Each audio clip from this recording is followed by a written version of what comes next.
Capres Pemilu 2024 Anies Baswedan mempertimbangkan semua dukungan yang mendorongnya untuk kembali maju dalam Pilkada Jakarta November nanti. Anies menjawab kemungkinan dia kembali maju di Pilkada Jakarta usai bertemu dengan warga dan tokoh masyarakat di Aceh. Soal rencana sejumlah parpol yang akan mengusungnya di Pilkada Jakarta, Anies mengatakan semua panggilan tugas akan dipertimbangkan secara serius untuk selanjutnya akan diputuskan. Nama Anies masuk kembali dalam bursa calon gubernur Jakarta setelah sempat disinggung oleh petinggi Partai Nasdem dan PKB. Semua yang sifatnya panggilan tugas itu selalu dipertimbangkan dengan serius. Dan kami pertimbangkan semua panggilan tugas itu dengan serius. Dan kemudian nanti kita ambil keputusannya.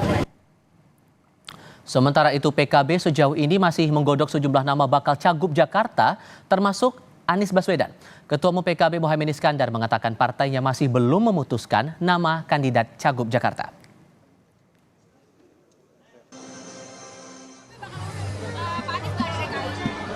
Nanti akan ada keputusan.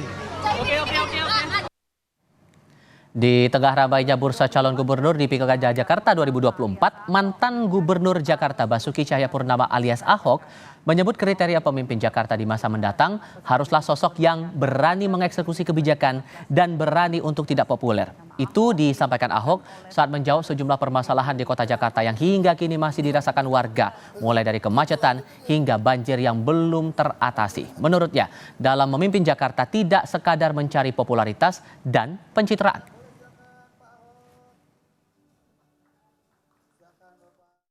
Yang paling penting bagi saya bukan kajian-kajian. Kita tahu terlalu banyak. Yang paling penting Anda berani eksekusi nggak? Kadang kita tidak populer. Tapi demi untuk Jakarta lebih baik, popularitas itu tidak penting. Hanya sementara kalau popularitas hanya pencitraan. Bagi saya yang paling penting adalah melakukan eksekusi sehingga kita meninggalkan legacy. Bahwa yang kita kerjakan itu ada. Secara popularitas, nama Anies Baswedan dan Basuki Cahayapurnama atau Ahok masih unggul untuk dijagokan dalam bursa pemilihan gubernur Jakarta tahun ini. Lalu seberapa besar kemungkinan Anies dan Ahok kembali bertarung memperebutkan kursi Jakarta 1? Kami diskusikan bersama Direktur Eksekutif Poltreking Indonesia Hanta Yuda. Mas Hanta, selamat sore. Selamat sore, Tifal. Ya, terima kasih sudah bergabung bersama kami. Sama-sama. Kansnya gimana nih? Ada nama Anies, ada nama Ahok. Kemungkinan mereka berduel lagi di Pilkada tahun ini seberapa besar? Menurut saya cukup besar ya potensinya. Karena apa? Karena mereka memiliki paling tidak aspek yang dibutuhkan untuk maju dalam kandidasi di internal partai dulu, Tifal.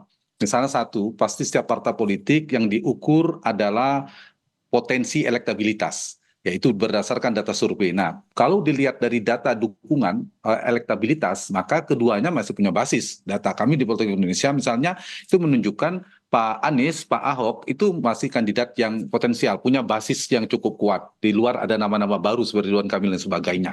Jadi satu, elektabilitas, kedua boarding pass. Dari sisi boarding pass, PDI Perjuangan menyebutkan salah satu nama yang masuk dalam penjaringan mereka adalah Pak Ahok. Begitu juga Pak Anies disebutkan di Partai Nasdem. Dibandingkan nama-nama yang sudah ada, mereka elektabilitasnya relatif lebih tinggi. Misalnya ada nama Saroni dari Nasdem, itu kan jauh dibandingkan nama Anies elektabilitasnya. Begitu juga di internal PDI Perjuangan. Sehingga secara boarding pass, meskipun mungkin belum cukup karena harus berkoalisi semua, maka di DKI maka mereka sudah punya potensi boarding pass. Yang ketiga isitas, mungkin itu bisa datang sendiri. Yang paling penting, yang paling determinan adalah potensi elektabilitas. Nah, di titik ini mereka punya potensi, tetapi karena ini mereka pernah berduel dulu, Tifal, mereka juga punya komplikasi politik yang sama. Misal Pak Anies hari ini bukan sekedar incumbent, beliau baru saja bertarung, Anies Baswedan baru saja bertarung di Pilpres dan kalah. Itu menjadi problem bagi Anies tantangannya. Kalau kalah misalnya dalam Pilkada DKI, itu berbahaya buat Anies, sulit untuk running lagi di Pilpres 2024. Karena nggak mau 29, karena nggak mungkin maju Pilpres di DKI pun kalah misalnya. Yang kedua, kalau Anies bertarung lagi dengan kendaraan Nasdem dan PKB, dan kita tahu Nasdem dan PKB sekarang mendekat merapat ke Prabowo, mereka misalnya berhadapan-hadapan, itu menimbulkan komplikasi politik juga. Nah, ini yang saya kira harus dihitung oleh Anies Baswedan. Ditambah ada figur-figur yang lainnya. tentunya di internal Nasdem. Begitu juga dan Pak Ahok. Pak Ahok juga punya tantangan. Tantangannya apa? Di PD Perjuangan ada figur-figur baru, kemudian ada isu 2017, kemungkinan Pak Ahok akan dulu juga berhadapan dengan Pak Anies, misalnya ada kemarin kalah, dan kemudian ada isu-isu di 2017, itu sangat mungkin dikapitalisasi, didaur ulang oleh lawan politiknya untuk menyerang Pak Ahok. Jadi dua figur ini secara politik punya per hari ini Tifal memiliki potensi elektabilitas untuk dilentingkan paling tinggi, tetapi memiliki komplikasi yang bisa di downgrade, yang bisa diserang juga cukup besar dibandingkan figur-figur baru. Oke, tapi kalau kita melihat juga dari hasil perolehan di DPRD DKI Jakarta, PKS nomor 1, kemudian PDIP, dan disusul nomor 3 Gerindra. Kita juga paham ada arah-arah untuk partai-partai tertentu mengusung nama-nama lain selain dua tokoh tadi begitu. Untuk kendaraan politik masing-masing ini kansnya sebagaimana? Untuk Anies bagaimana? Untuk Ahok bagaimana?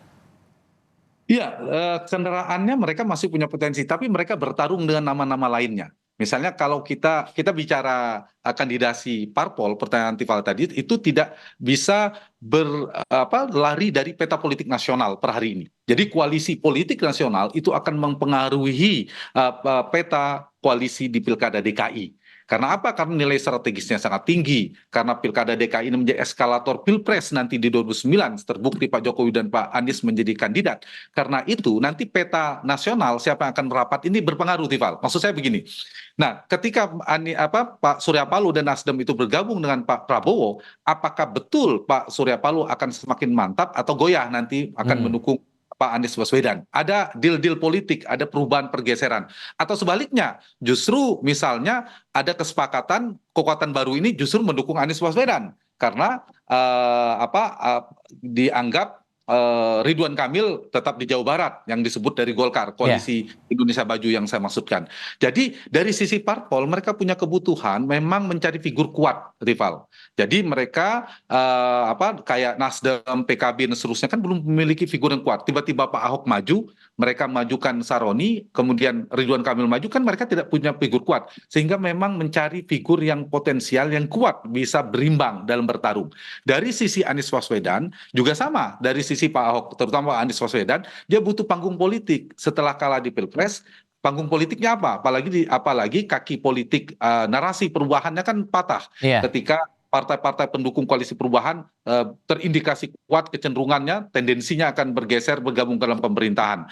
Jadi saya kira ini akan menjadi pertimbangan bagi Anies Baswedan membutuhkan kendaraan politik. Jadi masing-masing partai untuk DKI ini, poin saya sangat bergantung dinamikanya dengan pergerakan politik nasional. Peta politik nasional akan terrepresentasikan, akan berpengaruh, paling berpengaruh pada Pilkada DKI, kemudian Pilkada di Pulau Jawa, barulah Pilkada di luar Jawa. Jadi semakin strategis nilai politiknya, maka semakin besar daya cengkraman elit partai di nasional. DPP-nya sangat fokus pada pilkada tersebut. Tapi kalau pilkadanya jauh, nilai strategisnya sangat rendah, mungkin tidak taruh digubris. Kenapa? Dari sisi gengsi politik, dari sisi nilai strategis Pilpres, dari sisi lumbung politik, dan lain sebagainya akan menjadi pertimbangan pilkada tersebut. Selain dua nama tadi, apakah ada nama potensial yang kayaknya akan jadi lawan politik yang cukup kuat juga untuk Pilkada DKI nanti?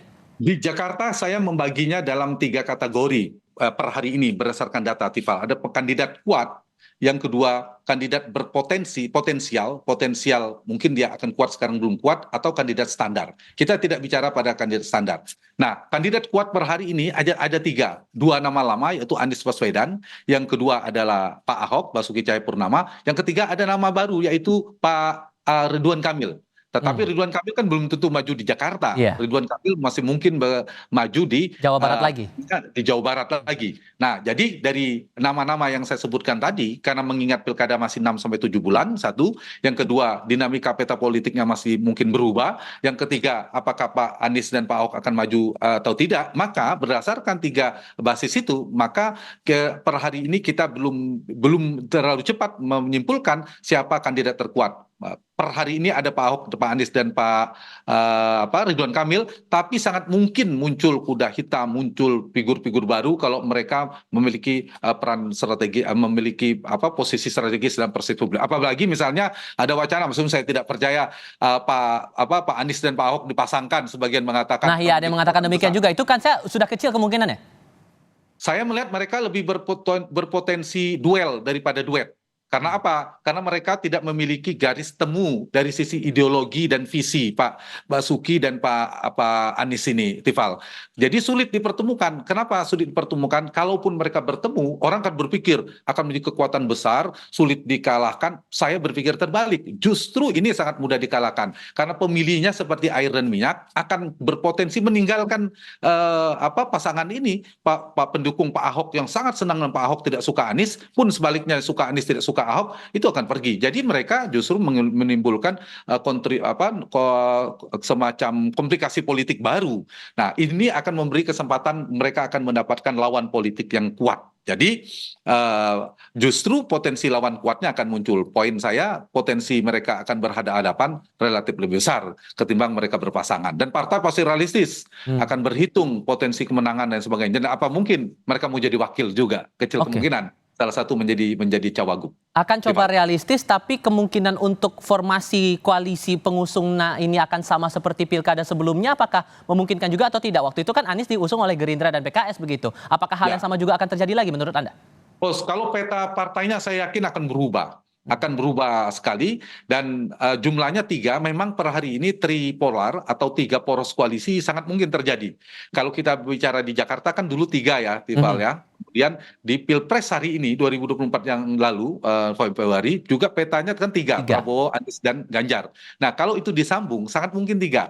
Karena itu saya mewakili per hari ini muncul misalnya dari koalisi 03 yang paling utama partai LPD Perjuangan yang kuat ada nama Pak Ahok. Kemudian ada nama Bu Risma, ada nama Pak Basuki, Menteri yang juga sempat disebutkan dan lain sebagainya. Nah, kemudian dari katakanlah dari kelompok itu artinya bukan Gerindra dan PKS lagi yang bersama, sudah peta berubah. Nah, Anies, meskipun PKS mengatakan tidak Anies, tapi kita kan sangat mungkin 01 Anies diusung oleh PKB, oleh Nasdem dan PKS misalnya. Nah, itu namanya Anies paling kuat. Meskipun ada Saroni, ada PKS mengeluarkan nama Sohibul Iman dan Mardhani Alisera dari PKS-nya. Kemudian Nasdem ada Saroni. Tapi Anies lah yang paling kuat dari kubu ini. Lalu di kubunya Prabowo, kalau kita lihat dari Golkar, PAN, Demokrat, dan satu lagi Gerindra, ini nama dari Golkar yang paling serius kalau tidak pindah ke Jawa Barat, yaitu namanya Ridwan Kamil. Meskipun Golkar ada nama lain-lainnya, tapi dibandingkan Zaki, dibandingkan Erwin Aksa, saya kira secara potensi elektabilitas jauh ya dibandingkan dibandingkan Ridwan Kamil. Jadi kalau ditarik 3 sumbu itu per hari ini, sebelum kita misalnya mengotak-atik, kita lihat saja peluang paling besar sekarang aja. Maka ada 3 figur yang kuat. Terlepas mereka akan dusung atau tidak oleh partai, ada nama Ahok yang terkuat, ada nama Anies yang terkuat, dan ada nama Ridwan Kamil yang terkuat. Nah, itu 3 kandidat terkuat di Pilkada DKI berbasis pada poros koalisi yang memunculkan mereka. Semuanya masih dinamis ya, masih belum ada ini karena jaraknya juga masih terbilang cukup lama menuju ke Agustus untuk pendaftaran. Baik di kandidasi partai masih dinamis maupun di persepsi publik. Soal winning the election, kampanye politik juga masih mungkin berubah dan akan muncul nama baru masih cukup potensial. Itu data Mas Hanta Yuda, terima kasih untuk perspektif yang dibagikan bersama kami kali ini. Selamat sore, Mas.